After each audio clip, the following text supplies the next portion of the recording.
this is Jim Williams. Thank you for joining us on the New Mexico Suncast. We've had a great opportunity to interview a lot of the mayoral candidates.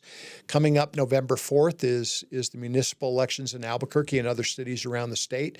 We're with Councilor Louie Sanchez, candidate for mayor. Louie, thanks for joining us. No problem, Jim. It's my pleasure to be here. Well, Thank you so much. I know that you're running around and it takes a lot of energy. And I think that when you're mayor, you're probably going to have to do as much, if not more, running around. That happens. And it's been busy, but I'm 100% in. I opened my small business, and it takes perseverance to do the right things. What do you do for your business? So I own 2 Allstate insurance agencies in town. So I actually help people right now, making sure that they protect the most valuable things that they own. Yeah, that's interesting. I love it. I appreciate that you're in business because you appreciate how what is going on in Albuquerque is affecting business. That's correct. In many, many negative ways, maybe some positive. I think you're here for the same reason I'm here, and that is we love New Mexico. Exactly. We love favorite New Mexico. Food? I have to say my favorite food is probably eating chicharrones, red chili, and tortillas. I love it. What's interesting.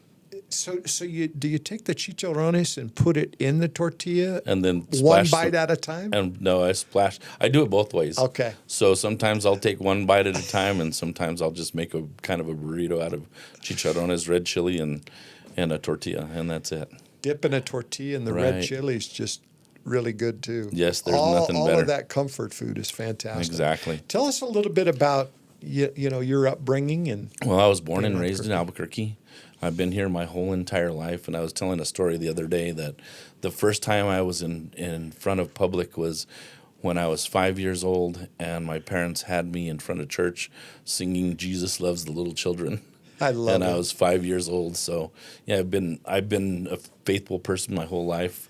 Worked at Albuquerque Police Department for 26 years. I rose through the ranks at APD. I actually first came into APD in 1989, went through the police academy. After hitting the police academy, I worked the field services, so I was a uniform patrol officer for many years, and I worked the hardest areas. I worked in the international district, sometimes referred to as the war zone. Worked in South Broadway. They used to refer to that as the sticks. I worked in all the hardest areas. And then right after that, I ended up moving into the gang unit, special investigations, narcotics. I did undercover detective work. I worked for the New Mexico Violent Gang Task Force. And I actually learned how to fly an airplane, worked auto theft. Auto theft is one of the most, it's something that we're not doing enough with here in the whole state.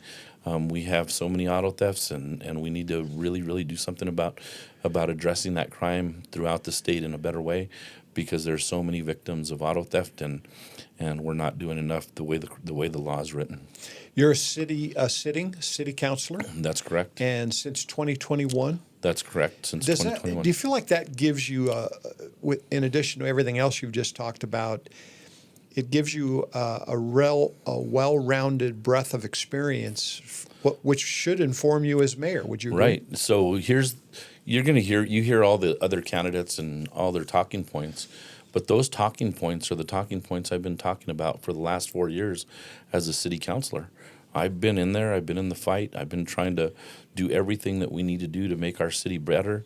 I've always been about economic growth. I've always been about crime fighting. What led me to become a city councilor was watching a guy get pistol whipped right in front of my office. And I called the police, and they never showed up. I saw another individual in front of my office get shot. I wrote out a whole statement of what he did. I would have been an excellent witness to convict somebody, but they never came up to pick up the police report, and I just couldn't believe it. And then, also being a victim of crime numerous times in my business. I've had my windows broken out 6 times this year, and the city of Albuquerque, actually, the mayor talked about it, made a newspaper article about it, had a press conference about it, and that was to help businesses who were victimized by crime, to help them fix their windows. Well, that next day I heard about it. I went into city council, and I looked straight at the CAO and said, "Hey, I'm a victim. This just happened to me." And to this day, This administration has not even reached out to a city councilor, a sitting city councilor who's a business owner, to help out with that. And I basically asked right in city council meeting. So it's, we've got a lot of issues with no follow through. My view, and I'm a former commercial lender. That's what I Okay. did most of my career. All the decisions that business people that I worked with, every decision that they made every day were not always the right decisions. But they were very quick on their feet. They were able to evaluate decisions that they made, and they were able to make changes. So I want to start this interview with, have you made a business decision, or have you voted for something that you saw didn't quite work out, and were you able to change it, or would you be a mayor that would be able to do that? Oh, basically, we want to make sure that we're doing the right things everywhere we go and what benefits the city. So if there's something that doesn't benefit the city and we're not doing it right, we need to look at that. I see that right now. I was on a forum not too long ago where an individual came in and they were part of the homeless community, and they stated that they went into the gateway system and they felt like they were in prison in the gateway system. And this happened sitting right next to our current mayor. And our current mayor will say, I helped, but he never went in to evaluate what was going on in that system. And when I did a little more checking and the person was talking about it, what they voiced is they stated that Mayor Keller got rid of a program that was working okay, but it wasn't working very well. And he switched it out for another program at the gateway system that is even way worse than the one that he had before. So he never went in to look at the new contractor to see how that's working out and make some changes. And that's something that I will do when I sit in the mayor's office, is make sure that the system is working for the public and benefits the public all the time. And not only benefits the public, but it also has to make sure that it benefits the employees that are putting that word out, whether they're a contractor or whether they're city employees themselves.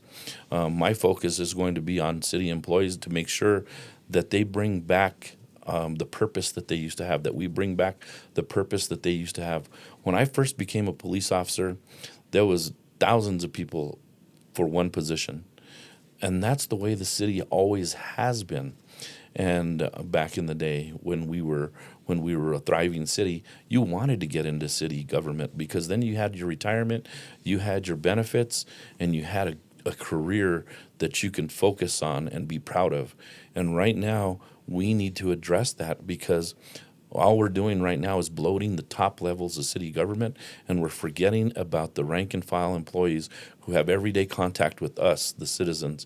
And those are the people we have to show value to so they continue to serve us in the right way. And we need to make sure that we back them up and support them.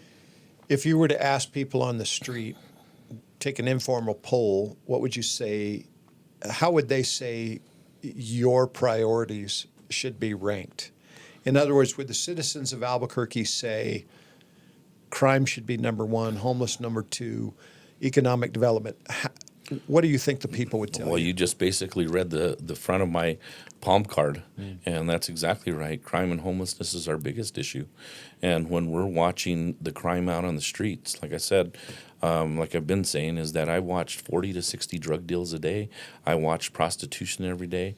I've had my business vandalized numerous times. I've had to clean urine and feces off the front of my office door so that I can have my customers come in. We have to carry bleach to make sure that we disinfect everything, and those are the things that people are seeing day in and day out. So yes, crime is directly tied to the homeless community because they're under a fear of threat, and they're under the need of the addiction. And those are the two biggest things that we face from the drug dealers. They victimize. Not having been former law enforcement, but appreciating all their hard work, I asked three men that I've gotten to know pretty well, actually, because we've interviewed him a couple of different times.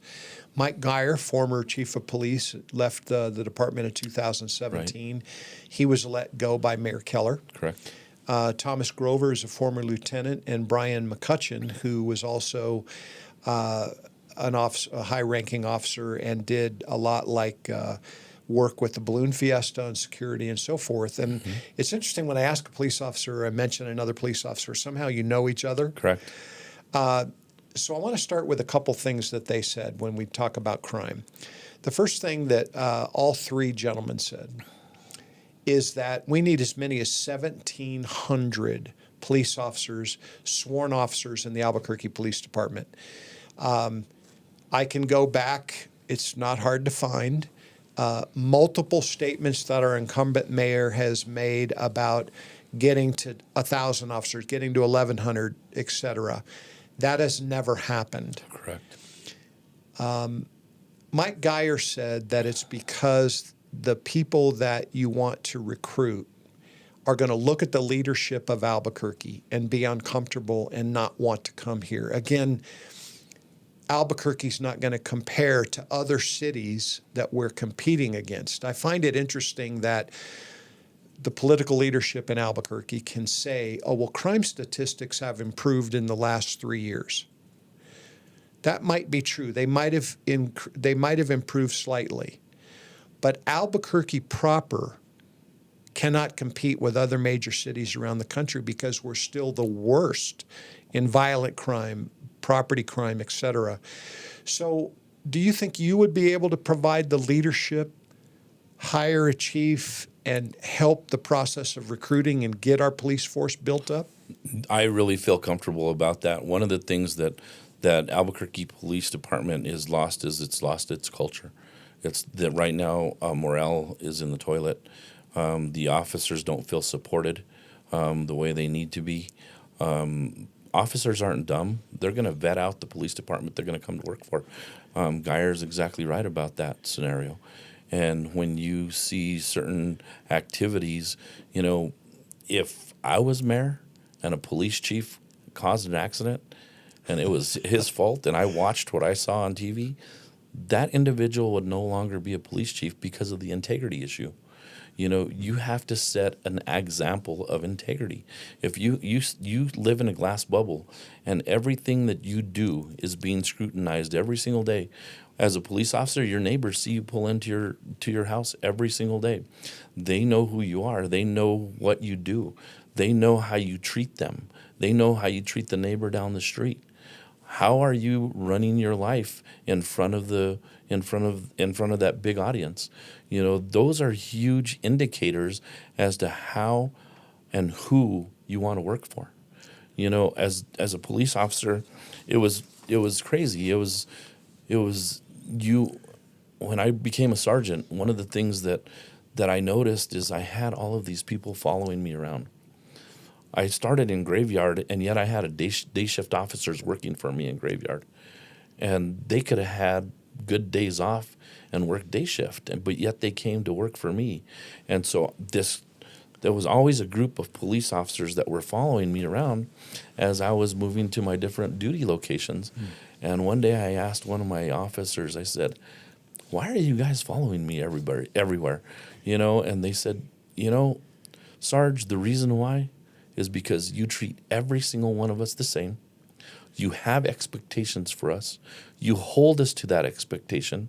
And then if we make a mistake, your accountability checks us. We want to work for a place that is solid and that there is no favoritism, that everybody gets treated the same way and the job gets done. And there's no inner bickering and no drama. I have that right now at my office. We've been able to grow our agency from one of the smallest, if not the smallest, all-state insurance agency in the state to one of the larger ones now. And it's all because of the way you treat people and the culture and a spirit of excellence that you portray and you put out there to make sure that every single person that works under you is at their very best. And that would be my expectation as mayor, is that every single person from the top all the way down has expectations. They're treated the same, they have accountability, and they do the job that the public deserves.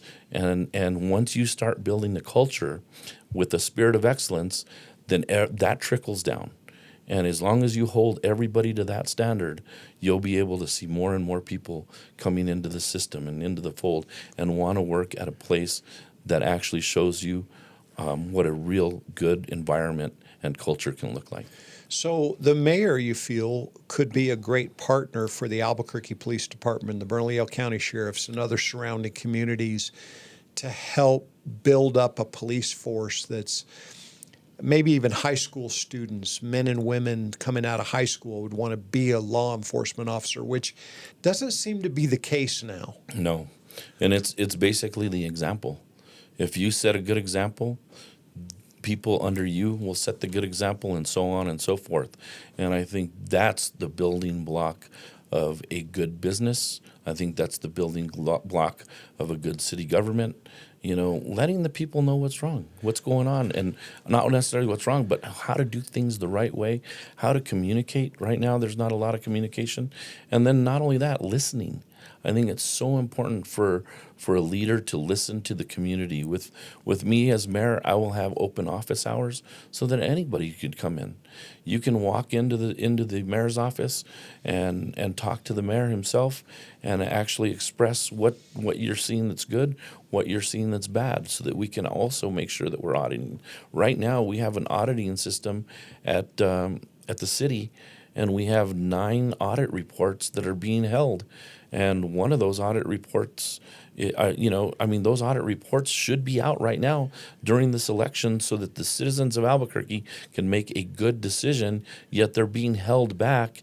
And I'll tell you right now, it's really sad that the mayor has rigged the system, and his former city attorney is one of the ones that's blocking these audits. Yeah, that's shocking. I want to go back. You obviously have an idea of how the city works because you've Correct. been serving as a city councilor. Mm-hmm. You also understand how the police department works. Correct. And the chain of command and all of the things that are involved there.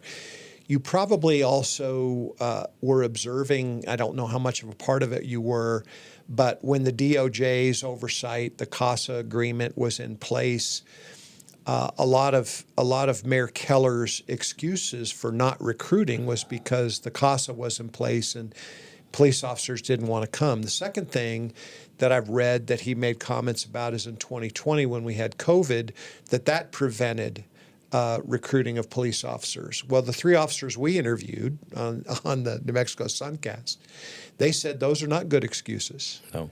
So I just want to, this will be the last thing I ask you about recruiting and about crime and police, but you feel like we could get the levels of the police department up to very high levels, continue with professional training under your leadership. Very much so. You have to have a good leader running the police department. That leadership really means a lot. Somebody with integrity, somebody who has accountability, and someone who understands law enforcement. One of the things, too, when you talked about the CASA, is one of the things that not a lot of people know is that for 2 years during the whole COVID time, the Albuquerque Police Department actually did handle 26 paragraphs through the CASA. So when I became a city councilor in January of 2021, I came into city council and I had my first meeting with James Ginger, and me and Councilor Pena were in that meeting. And one of the first things that James Ginger told us is that, hey, the Albuquerque Police Department has been sitting on 26 paragraphs that are completed and are done. And I'm like, that was news to me. So what I did is I looked over at the city attorney who was in that meeting, and I says, you need to release those 26 paragraphs because we are moving forward on CASA. And it turned out that the mayor was hiding those 26 paragraphs for 2 years. And that is absurd as to why he would do that, because he was literally lying to the city of Albuquerque and the citizens of Albuquerque that we were not moving forward on that CASA. I have no idea why somebody would do that, but it was done. And then by the end of that day, there was the mayor doing a press conference that stated that he got to release 26, but it was me and Councilor Pena that actually told the city attorneys to get it done. Wow. It's, I guess all of us that live in Albuquerque and surrounding communities, I can tell you, I've lived here most of my life. When I was 6 years old, I used to ride from Wantabo in Brentwood Hills down to Wyoming and Manal to Van's Bicycle Shop. Oh, yeah, okay. And I had a 10-speed bike that I was constantly painting and taping the handlebars. And I put miles and miles on my 10-speed. Oh, yeah. But today you couldn't let your kids drive off of your street, much less go 2 or 3 miles on their bike, because who knows what would happen. Well, you look at our city right now, how often do you see kids walking to school? Yeah. It's not very often. You know, most of the kids find a ride or their parents take them to school. Yeah. And when we were in elementary school, we used to walk to school. Yes. When I was in middle school, we'd walk to school. You don't see any kids that age walking to school anymore. It's very, Do very you have rare. hope that you can help change all this? I really feel comfortable that I can get in there and change the atmosphere of what's going on in our city and bring back the trust. Right now, we don't have trust in our police department. We don't have trust in our city leadership. And every time we turn around, you know, we have the ability to vet out certain things. But when they get blocked and the citizens don't know what's really going on, that's a problem. And I don't have a problem admitting where I make a mistake. Sure. I've had to do it as a police officer my whole life. And I've done it even in my business. You know, it's not easy to say you've made a mistake. But you know what? That's leadership. But you got to change it, right? But you got to change it, and you got to work to make things better every single time. And that's the process that we need to go through at City Hall, is we need to make sure that we're doing things the right way for the citizens of Albuquerque.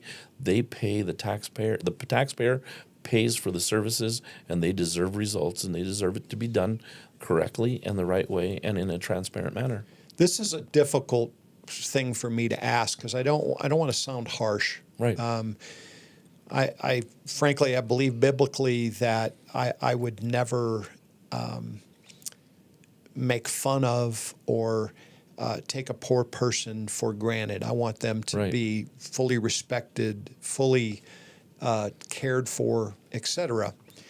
In the same breath, we have a homeless problem that is quite extensive. I'm hearing numbers now as much as $350 million under the Keller administration has been spent on homelessness. Now, some of that probably was approved by the city council, and I didn't go in and research your votes or anything. But do you think that there has actually been a lot of improvement because of that money spent, or do you have other ideas that would change it? The biggest issue, I kind of touched on it earlier, is that we're not auditing or vetting out the service providers properly. And if we were to audit and vet out the service providers properly, we would save tons of money. You know, I've been out there and I've heard people tell me, hey, I'm a service provider under Mayor Keller. I've got a nonprofit. And you know what? That nonprofit just bought me a Corvette. Oh. That's a disgusting thing to hear. Yeah. You know, and we're getting that information from the good nonprofits and the good service providers who are telling us, look, we're doing all this work. We're proving it to you. We're showing it to you in every audit that we can. And we're actually bringing counselors in and showing them what we do. We're doing everything we're supposed to do to make sure that we are doing things the right way and moving people forward. And then now we're seeing these other people who are collecting major amounts of money, and we're not seeing that. And they're telling us because people are moving from one program provider to another program provider. And when they come from one program, they let the program provider that's doing a good job know that other program provider didn't do a good job. So we need to have a way to make sure that we are getting the best bang for our buck by making sure that we have follow through in reference to the taxpayers' money all the time. Yeah. We've done a bunch of interviews about different people. One of the things that we try to do on our New Mexico Suncast is we don't really allow complainers. Okay. It's okay to be critical, but Right. you have to have a better idea. Right. Right? And that's what you're all about, is Right. having new ideas and innovations and leadership. So along the lines of homelessness, I've personally, out of all the politicians I've talked to at a federal level, at a state level, and even in the city, I don't find either side of the aisle, and I know this is a nonpartisan election Correct. for mayor, but I don't see Democrats or Republicans actually really doing a lot to address homelessness. That's just my personal view. So I wanted to ask this compassionately. There is a person that is likely, the statistics would say that a person has a substance abuse problem living on the street. Right now, they're basically allowed to be wherever they want, even though we have a law against camping in public areas. So do you believe there should be part of a policy that would give people an opportunity for drug treatment, after treatment, transitional housing, et cetera?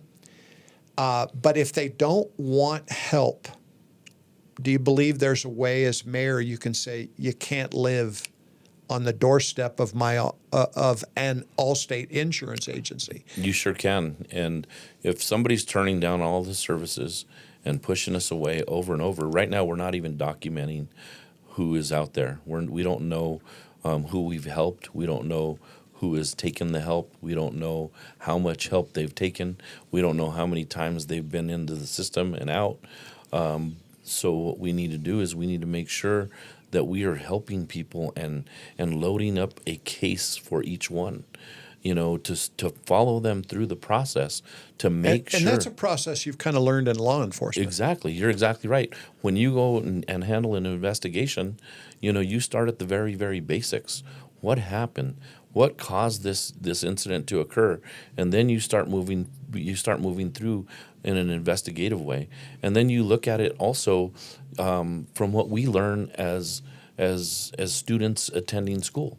When you start learning your basic learning, and it could be as much as starting in first grade and have somebody who's a very addicted person get the very basics, and then move them into middle school and then high school and eventually into a program where they're self-sustaining, have a job, and can help themselves and get a house. It's something that we're not doing and we're not following through in a way that we should, and we need to put that plan in place that moves us forward instead of a plan in place that attracts more people who are in the same process without any kind of accountability. And when you're in school, there's accountability. You have to move on to the next grade, and or you stay behind.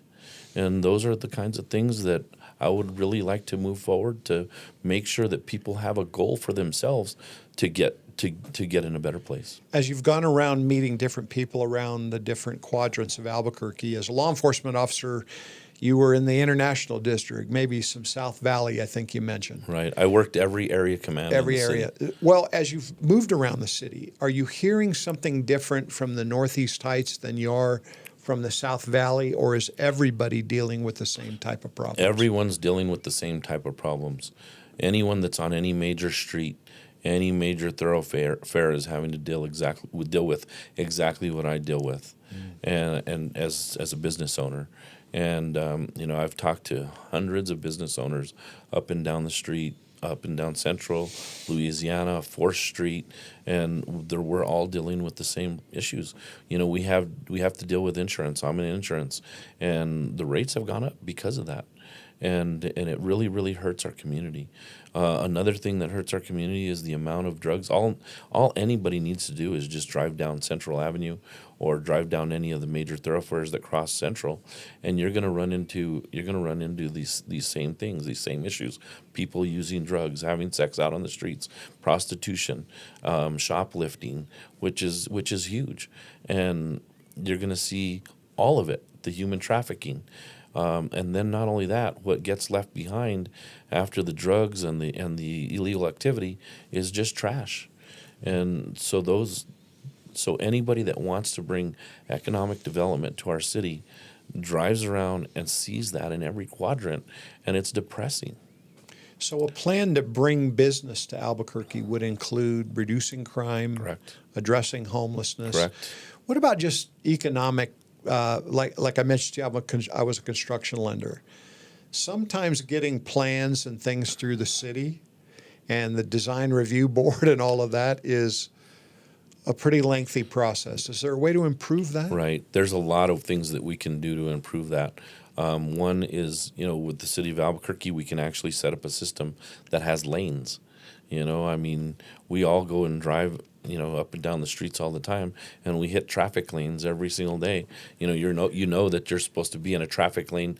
On the far left is the fast lane, and the slow lane's on the far right. But what you need to do is you need to break those lanes down so that individuals know exactly what their predictable schedule is based on their project. If it's a small, simple project, then they should be able to get their permitting done. If it's a very large, complicated project, they should have a timeline that's doable, because time is money. Yes, absolutely. As mayor, would you make City Hall, would you try to make it operate at the speed of business? It has to. City Hall has to operate at the speed of business. If we can't operate at the speed of business, we need to make corrections immediately. That's the lifeblood. Small business ownership is the lifeblood of our community. Large businesses provide employment for individuals. So yes, we need to be able to have every facet taken care of so that people can have predictable timelines when they open up a business in Albuquerque. Also, I would have a small business office that would actually work to make sure that we don't lose any of the existing businesses. If somebody's having problems within their business, we need to make sure that we preserve that business and find ways to help these individuals not lose their business. We could have professionals go in and say, hey, what's going on with your business? But all they have to do is come to us and say, we need help.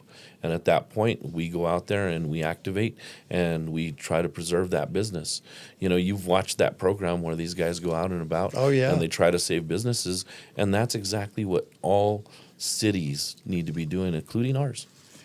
Yeah, I was fascinated with an article just a few days ago. My 4-year-old granddaughters play soccer at Ventanas Park, way on the west side. Close to where I live. Is that close to where you live? Well, I don't know if you saw the article, but there were 3 teenagers that basically tried to carjack a soccer coach. Yes. And I'm going to smile when I say this, and I'm not going to apologize. This soccer coach beat the tar out of one of these kids. Right. And they arrested him. Now, the other 2 guys took off, scary, shot guns in the air. But the fact that my granddaughters are in that same park, and that sounds selfish, but when my kids were younger, we were in that same park as well. Yeah. So it is selfish. And we need to change that. So there's a component of crime that we haven't really talked about. And I'm not sure as mayor that you could have a major influence, but maybe you could. We don't seem to be prosecuting youth. Juvenile crime is just exploding. In fact, I think in this interview that we did with the 3 police officers I mentioned, they said that the majority of carjackings are done by adolescents 11 to 13 or 14. 14. That is terrifying. It's totally terrifying. That means these individuals that are doing the carjacking are coming into that situation probably armed and ready to do that crime. And we need to stop it immediately. And the way you do that is you actually get into the community with PSAs, public service announcements. You teach the community what to see, or what they need to be looking out for. Teach the community on what they need to be looking out for in reference to these incidents. But how do you actually? I mean, it's one thing for our police officers to arrest people, but if they're let go an hour later. And it seems like the judges, I don't know who's influenced this, but for some reason we're not even incarcerating juveniles now. And one of the things that's easy, it's public record. So with me, I will actually institute a public record find of what exactly took place in court. So if we know that there is a crime that's been committed, all we have to do is just go in, and whatever information is released to the public, we can push it out to show the public this is what's happening within our system. And most of it is public record. We're just not seeing it. So even with adults, everything's public record, so that we can actually inform the public as to what crime was committed, how that crime was handled by the DA's office and by the judge. And we'll be able to see that. Let's say, for example, and I'm not knocking the DA or the judicial system at this point, but every single one of them needs to be making the decisions. I should say this. You shouldn't take responsibility. Maybe you should have some influence, but Right. you shouldn't take responsibility for stuff the New Mexico legislature needs to be doing. That's right. They should be. You're exactly right. But what we can do as a city is everything that happens within that judicial system after somebody is put into that system, we can, whatever is coming out as public record, we can let the people know exactly how that was prosecuted or wasn't. If they let somebody out on a plea bargain, and it was a plea bargain that was absolutely ridiculous, then let the public make that decision. Just provide the information, and then you do that You do that with the judicial system. What did the judge say during that trial? What happened? What transpired? We can even put people in these courtrooms, and they're doing the trials. And if we had somebody in the courtroom or even right after to see what the records show, then we can let the public know exactly what's gone on, and then they can make their decision on whether they vote for that judge again or put the pressure on them as well. Do the Albuquerque Public Schools work autonomously from the city of Albuquerque, or is there some joint kind of work that the two entities could do together to improve some of this? Oh, I think that there's a lot that that APD and the city of Albuquerque could do to intermingle in a lot of ways to help with the safety at the high schools and the middle schools and the elementary schools. I think that if we got together, we could probably come up with a really good plan to help get the word out. Make it a joint effort to get the word out so that we can utilize programs like See It, Say It. And then the kids will feel comfortable saying what they're seeing or hearing about without being exposed and without being, labeled as a rat or whatever the case might be. But I think if we get more public, if we get closer to the police, get police closer and city administrators closer to APS administrators, I think we could make a lot of good things happen. We need to work together as a community to make our community better. And that's one of the things that I intend to do, is make sure that we talk to everybody, legislators. We let them know what we're feeling, and we let them know what's important to make sure that our city is safe. And that's the ultimate goal. I always talk about a grandmother test. If your grandmother doesn't feel safe, then there's something wrong. And now I'm a grandfather, Yes. and I don't feel safe. My mom is a great grandmother, and she says the same things that I do. We need to feel safe in our community, and if we don't feel safe in our community, then something is wrong. I'm going to ask you a little bit about infrastructure and city government in just a second, but I wanted to bring up something to you. When we interviewed the police officers, former police officers with APD, Chief Geyer made an initial comment that I thought was fascinating. One of the very first comments he made is that he's part of a National Chiefs Association. Correct. And so he was planning, or he always planned, serving and even now advising, to talk with other chiefs and garner their breadth of experience and learn from that. Are there mayors that you know or would like to inquire with about how to be mayor and get some pointers and some tips? Do you find that experience to be valuable? Every single time you do anything in life, You have to use the experience, and you can talk biblically about that. Every single experience that any person's going to go through, you can find it in the Bible, and you can work on that aspect of your life to make sure that it reflects what's correct. So experience is massive. We need to be talking to experienced leaders who are doing the job right and getting it done so that the public feels safe. Yeah. We have to. And if there's other mayors out there, then it's true. I mean, I ran into my old boss, who was Marty Chavez, and I worked on his security detail. So I was able to see intimately how the city government worked from the mayor's perspective and the mayor's side of it. And when we talked, we ran into a scenario where I was driving in, and to a forum, and that forum was at Hotel Albuquerque, and it was right in the center of our tourism hub, right? Mm-hmm. And it was right in the middle of Balloon Fiesta, and I just looked in, and the first comment that I could think of is, Mayor Chavez, did you see the homeless that were in here? And he goes, Louie, he says, if you want to kill a city, you have homeless encampments all around your tourism hub when you're in the biggest event of the world happening in your city. And he says, that is unacceptable. And it's true. Yeah. It's unacceptable. We need to do better, and we need to do it right, and we need to make sure that our citizens feel safe.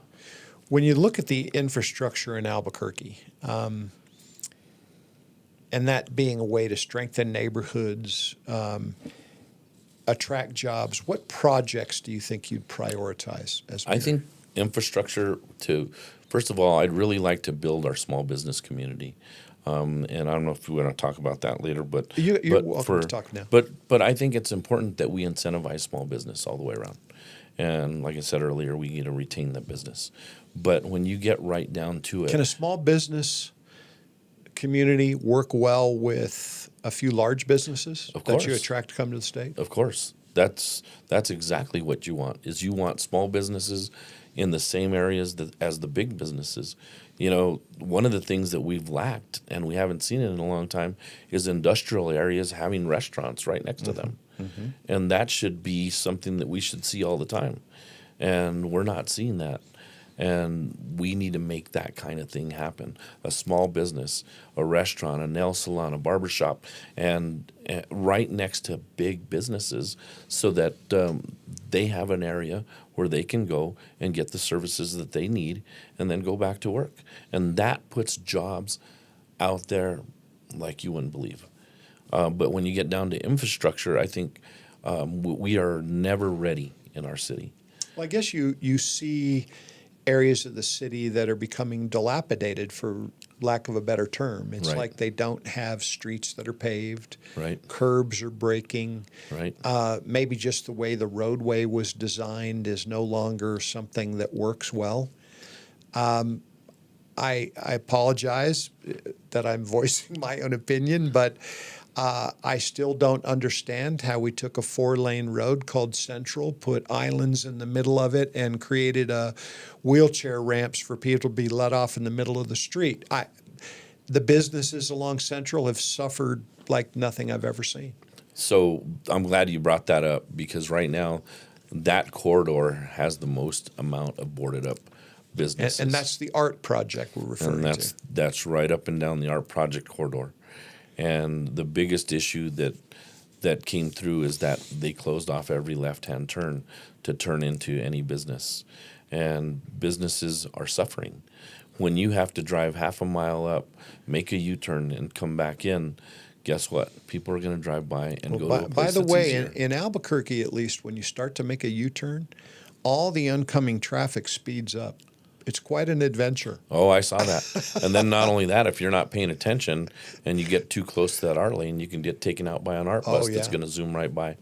But bottom line is we need to do something about downtown and incentivizing these businesses. One of the things that I did is I sent a letter to all 5 of our congressional delegation, and I asked them for help on the art project. The help that I asked them for was right now we are tied to $100 million in clawbacks. $100 million. That means the city would have to give up $100 million if we changed anything on the art project currently. So what I asked them to do is look at their FAST grant program and take a really good hard look at it because of what we're seeing. I talked about the dilapidated structures. I talked about the boarded up buildings. I talked about the drug use. I've talked about the drug use on the free bus rides. I talked about every single thing that we see as business owners up and down Central that we need to fix. When you mentioned free bus rides, and I just want to throw this as a caveat. To me, as a citizen, that sounded like kind of a good idea, but it's actually totally backfired, hasn't it? That's correct. What you have right now is you have bus drivers being threatened. You have them being abused. Right now, ridership, they're going to say it's up, but who's riding it? It's not the normal citizen. And I'll tell you that because I sit right next to a bus stop in my business, and who I see walking in that bus are individuals who just did a drug deal right in front of my business. And that's what I see. And when you get into the bus, and I've been in the bus, and I feel sorry for those bus drivers because they're exposed to fentanyl, they're exposed to urine, they're exposed to feces, they're exposed to disease as bus drivers, and they're trying to do their job. These individuals are having a very, very difficult time. And what that's done is that's diminished our bus service. So our bus service, the amount of routes just got redone, and there's less routes now that we think we're moving forward. That system is moving backwards. Well, I always find it interesting that most of the bus routes are on the south side of the city, where most of the people are living on the north side of the city. Oh, I get that. And I've heard that a lot. And to me, I mean, there's not a lot of public transportation, or at least the convenience of it. And anyway, that's just a comment. It all goes back to leadership. Yeah. When you have poor leadership and not understanding the dynamics that each person brings to the city, like I said earlier, bus drivers have direct contact with the public. We need to be protecting them in all aspects. Right now, if we were to implement a fee back into the system, we don't have the amount of security people to protect the bus drivers from the issues that they're going to be dealing with. Yeah, it's quite an adventure being a bus driver. I've observed some of them. It's really a rough job.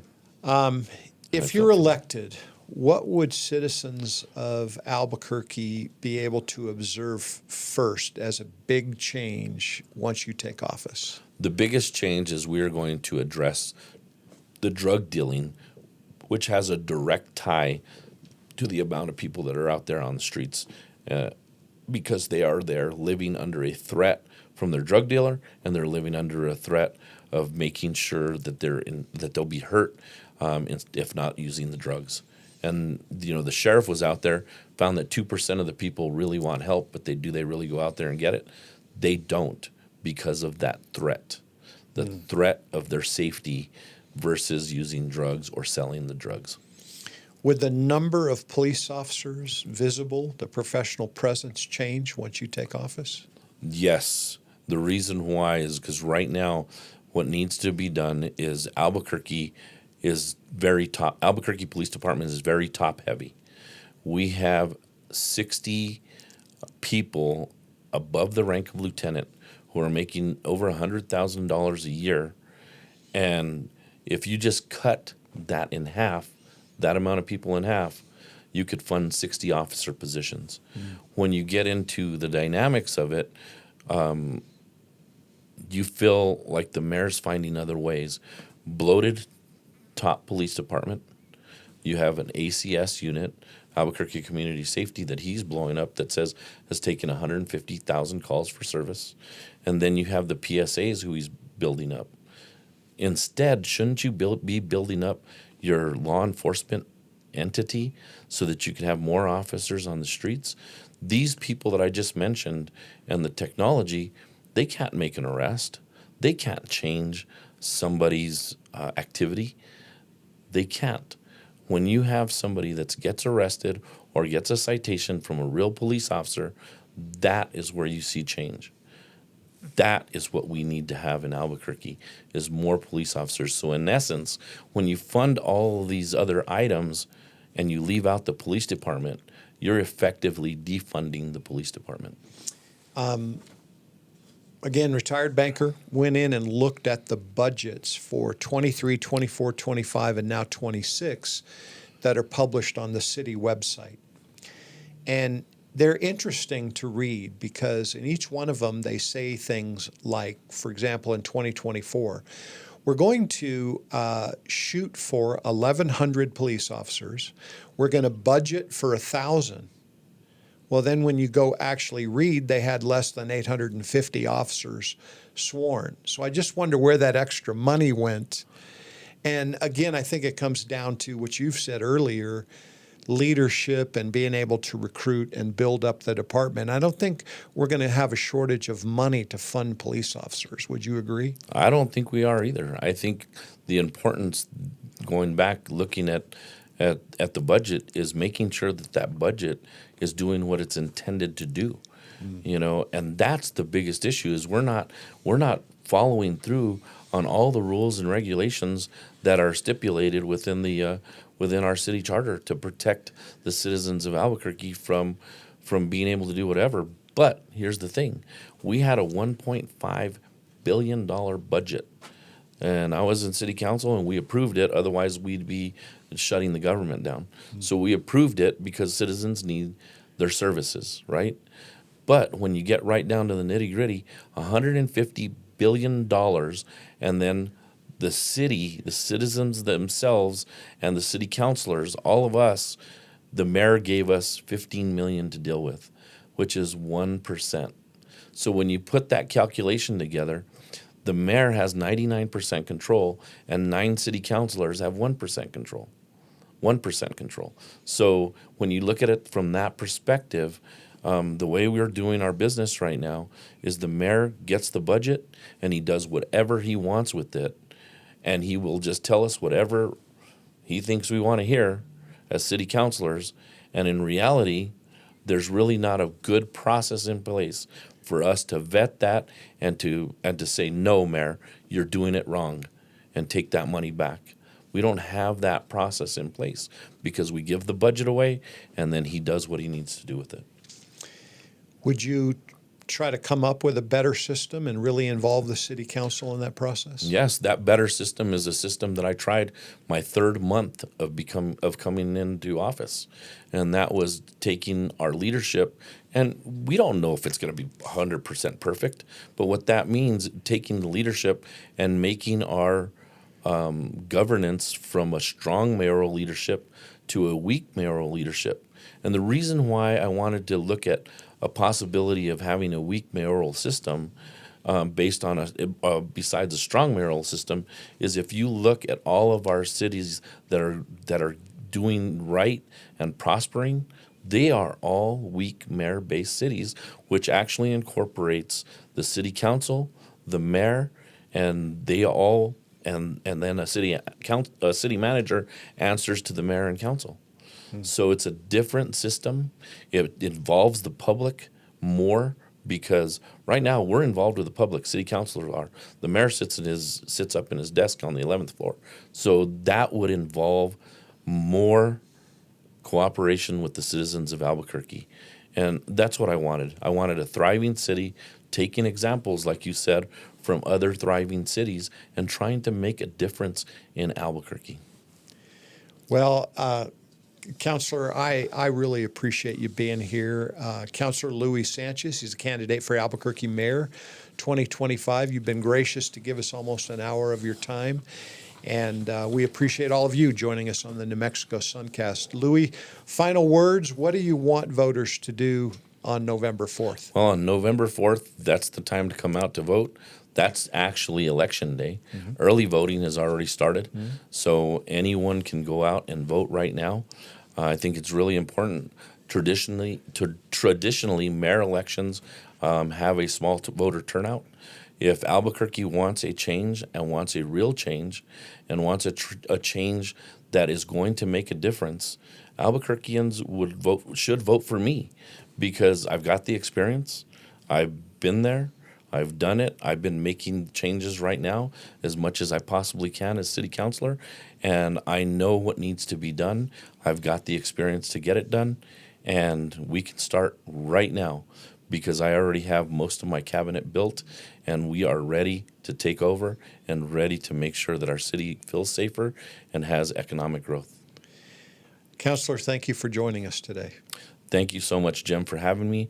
I really appreciate it. It was really a fun conversation. Thank you.